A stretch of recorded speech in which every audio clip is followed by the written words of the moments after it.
শুধু পরিবর্তন করতে হবে কমা এবং ইনভার্টেড কমা তুলে দিয়ে দ্যাট ব্যবহার করব। আর সাবজেক্টটা পরিবর্তন হবে। সাবজেক্টটা কিভাবে পরিবর্তন করব সেটা ফলো করার জন্য আমরা সান 1 2 3 ফলো করব। সান 1 2 3, সান 1 2 3 এর ফুল ফর্ম কি সেটা তোমাদেরকে বলে দিই। এখানে এস মানে সাবজেক্ট, ও মানে অবজেক্ট, এন মানে নো চেঞ্জ, 1 মানে ফার্স্ট পারসন, 2 মানে সেকেন্ড পারসন, 3 মানে থার্ড পারসন। এটাই হচ্ছে সান 1 2 3 এর ফুল ফর্ম। এবার আমরা সাবজেক্টগুলো কিভাবে পরিবর্তন করব। যদি ফার্স্ট পারসন আই এবং উই হয় তাহলে সেটা রিপোর্টিং স্পিচের সাবজেক্টের উপর নির্ভর করে পরিবর্তন হবে। যদি সেটা সেকেন্ড পারসন ইউ হয় তাহলে সেটা অবজেক্টের উপর নির্ভর করে পরিবর্তন হবে। আর যদি সেটা থার্ড পারসন অর্থাৎ হি সি নেম ইট হয় তাহলে সেগুলোর কোনো পরিবর্তন হবে না, অর্থাৎ এনে নো চেঞ্জ। এবার চলো আমরা উদাহরণ ফলো করি। দেখো আমাদের স্ক্রিনে একটা উদাহরণ চলে এসেছে।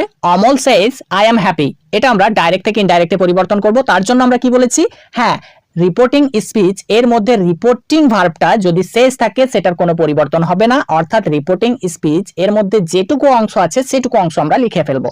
তাহলে রিপোর্টিং স্পিচ এর মধ্যে রয়েছে অমল সেজ, তাহলে অমল সেজ বসিয়ে দিচ্ছি। এবার আমরা কোনটা পরিবর্তন করব, হ্যাঁ আমরা কমা এবং ইনভার্টেড কমা তুলে দিয়ে আমরা দ্যাট ব্যবহার করব।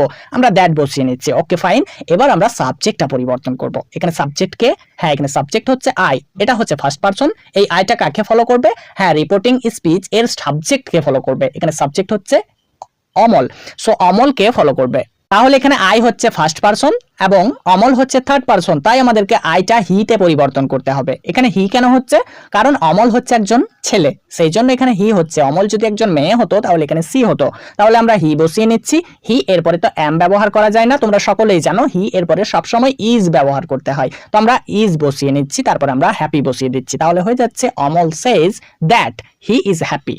তোমরা কি একটা জিনিস লক্ষ্য করেছো, এখানে কিন্তু কোনো টেন্সের পরিবর্তন হয়নি। হ্যাঁ কেন হয়নি সেটা তোমাদেরকে বলে দিই। যদি রিপোর্টিং স্পিচ এর মধ্যে রিপোর্টিং ভার্বটা যদি সেই বা সেইস থাকে তাহলে সেই ক্ষেত্রে কোনো টেন্সের পরিবর্তন হয় না, শুধুমাত্র আমাদেরকে সাবজেক্টের পরিবর্তন করতে হয়।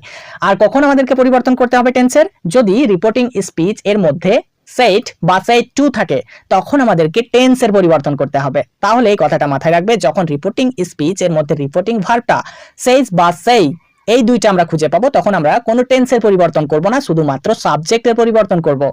নেক্সট উদাহরণ দেখো আমাদের স্ক্রিনে চলে এসেছে। The farmer says I am busy. এটা আমরা ইনডাইরেক্টে পরিবর্তন করব। কিভাবে, আমরা বলেছি যে রিপোর্টিং স্পিচ এর মধ্যে যেটা পাবো আমরা সেটাই বসিয়ে দেব। কারণ কি, কারণ রিপোর্টিং ভার্বটা আমরা সেজ পাচ্ছি, সেই জন্য আমরা এখানে যেটা আছে সেটাই বসিয়ে দেবো। তো আমরা বসিয়ে দিচ্ছি দ্য ফার্মার সেজ। এবার কি করব, কমা ইনভার্টেড কমা তুলে দিয়ে দ্যাট ব্যবহার করব। বসিয়ে দিচ্ছি দ্যাট,